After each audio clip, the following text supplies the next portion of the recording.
everyone. Welcome back to the Mormon News Roundup. I'm your host, Steve A's, and that's Talent on loan from Kolob.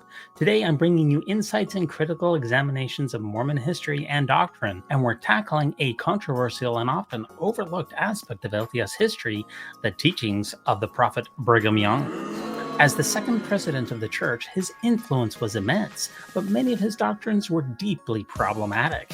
Let's dive into the top 10 worst, most bizarre, sexist, and racist teachings of Brother Brigham. You failed! Kicking off our list is the Adam God doctrine. Brigham Young taught that Adam was God the Father and the literal father of the human race. This bizarre and heretical teaching confused many church members and was later denounced by subsequent church leaders. Despite its disavowal, it created significant theological turmoil and left a lasting impact on Mormon doctrine. In 1976, Mormon prophet Spencer W. Kimball warned against false doctrine taught by prior Mormon church leaders. He said, "We warn you against the dissemination of doctrines which are not according to the Scriptures, and which are alleged to have been taught by some of the general authorities of past generations. Such, for instance, is the Adam God theory. We denounce the theory and hope that everyone will be cautioned against this and other kinds of false doctrine." Mormon prophet Brigham Young frequently taught that Adam is God. He said, "I advanced a doctrine with regard to Adam being our Father and God. It is one of the most glorious revealments of the economy of heaven. When our father Adam came into the Garden of Eden, he came into it with a celestial body, and brought Eve, one of his wives, with him. He helped to make and organize this world. He is Michael, the archangel, the Ancient of Days, about whom holy men have written and spoken. He is our Father and our God, and the only God with whom we have to do." Why would a Mormon prophet accuse another Mormon prophet of teaching false doctrine? False, patently false. You failed! Next up is blood atonement. Brigham Young preached that certain sins were so severe that they could only be atoned for by the sinner's own blood.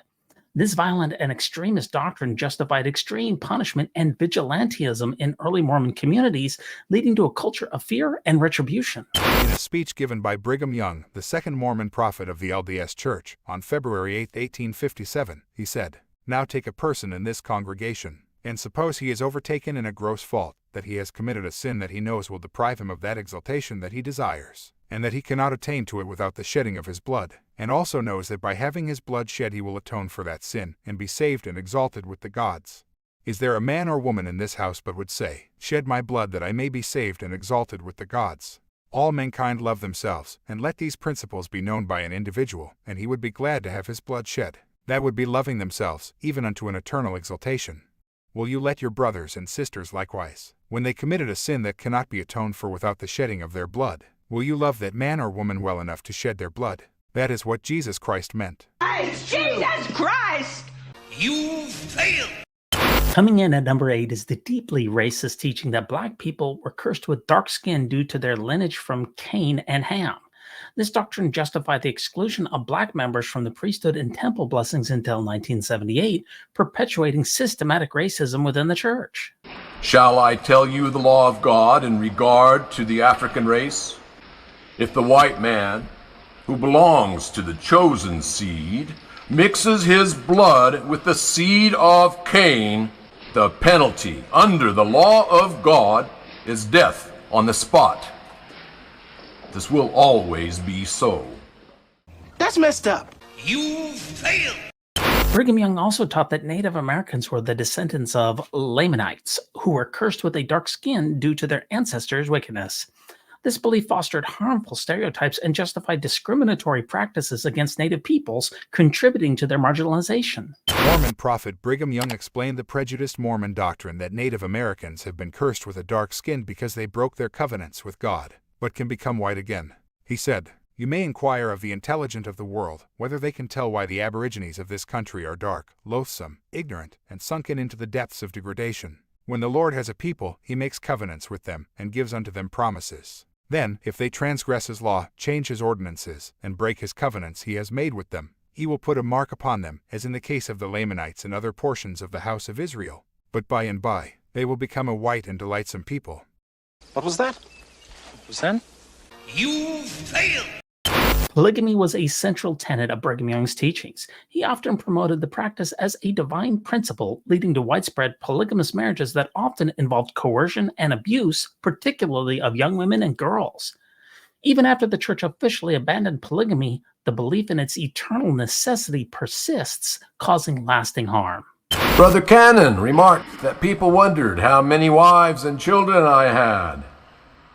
He may inform them that I shall have wives and children by the million, and glory and riches and power and dominion and kingdom after kingdom, and reign triumphantly. I don't like him. I just don't like him. You fail! Brigham Young's teachings also reinforced the idea that women are inferior. He emphasized that women should be submissive to men and confine their roles as wives and mothers, restricting their participation in leadership and decision-making roles within the church. This has stifled the personal and professional growth of countless women. Suppose you found your brother in bed with your wife and put a javelin through the both of them. You would be justified, and they would atone for their sins and be received into the kingdom of God. I would at once do so in such a case, and under such circumstances I have no wife whom I love so well that I would not put a javelin through her heart, and I would do it with clean hands. That's against the law. You fail! Yet another one of Brigham Young's disturbing teachings was the inclusion of blood oaths in the temple ceremonies. Participants were required to take oaths involving gruesome penalties such as disembowelment and throat slitting if they revealed sacred temple secrets. These oaths created a climate of fear and secrecy among church members. The oath of vengeance, or blood vengeance, was an oath that members of the Mormon Church took as part of the endowment ceremony in the temple from 1845 to the early 1930s. In this oath, members of the church vowed that they would pray for God to enact vengeance on the United States to avenge the blood of Joseph and Hiram Smith, who were killed in 1844.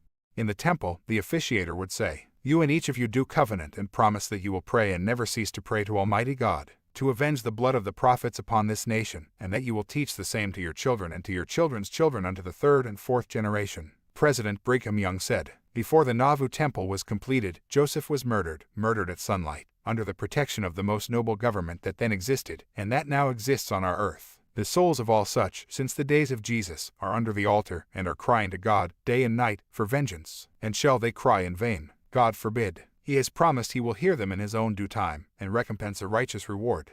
The blood vengeance oath was removed from the temple ceremony in the early 1930s. I'm not going to do that. You fail! Brigham Young's homophobic and anti-gay teachings have also caused significant harm. He condemned same-sex relationships and promoted the exclusion of homosexual individuals from church life. This stance has perpetuated a culture of homophobia within the church, causing immense psychological and emotional damage to gay members. Homophobe alert! You fail! Brigham Young's often angry rhetoric against apostates was often violent and extreme. He preached that those who left the church were traitors, deserving of severe punishment, and that fostered a culture of fear and hostility towards dissenters. This has long-lasting effects on how the church handles criticism and dissent. When people receive this gospel, what do they sacrifice? Death for life, darkness for light, error for truth, doubt and unbelief for knowledge and the certainty of the things of God. Consequently, I consider it to be the biggest piece of foolism that can be hatched up, imagined or entertained, or followed out by any human being, to leave this gospel for what they will receive in exchange. I comprehend it by saying, death, hell and the grave. This is what they will get in exchange for their apostasy from the gospel of the Son of God. Brigham Young. Can we all just get along? You fail! And rounding out our list is the doctrine of the eternal subjugation of women. Brigham Young taught that women would be eternally subject to their husbands even in the afterlife, reinforcing a culture of male dominance and female subservience. This doctrine has profoundly impacted the church's views on gender roles and equality. In 1890, under pressure from the U.S. government, the LDS Church released a manifesto denouncing polygamy and another manifesto denouncing the blood atonement doctrine, which was the doctrine that you must shed your own blood to obtain forgiveness for certain serious sins, because the blood of Christ was not enough. These manifestos were released by the church to appease the U.S. government and obtain statehood for Utah. However, the LDS Church still maintains the doctrine of polygamy today and practices it in a way that is legal. If a man's wife dies, he can marry another wife and be sealed to her in the temple. Thus he will have both wives in heaven when he dies. Mormon apostle Charles Penrose said, "In the case of a man marrying a wife in the everlasting covenant who dies, while he continues in the flesh, and marries another by the same divine law, Each wife will come forth in her order and enter with him into his glory. Every woman in the LDS Church lives with this thought, that after she dies, she will become a plural wife in heaven if her husband decides to marry again. I've heard enough. And there you have it, folks. As we've seen, Brigham Young's teachings weren't just controversial, they were deeply harmful, perpetuating racism, sexism, homophobia, and violence. These doctrines have had real, lasting impacts on individuals and communities within the church. It's crucial to acknowledge and address these issues as we strive for a more inclusive and compassionate future. Thanks so much for joining me on this journey through some of the darkest corners of Mormon history. If you found this episode insightful, please like, share, and subscribe to our channel for more critical evaluations of Mormon history and teachings. Remember, understanding the past is the first step towards a better future.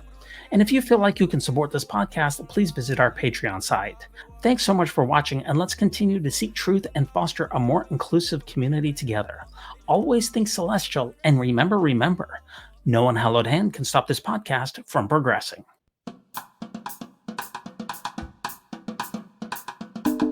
When it comes to nicknames of the church, such as LDS Church, the Mormon Church, to remove the Lord's name from the Lord's church is a major victory for Satan.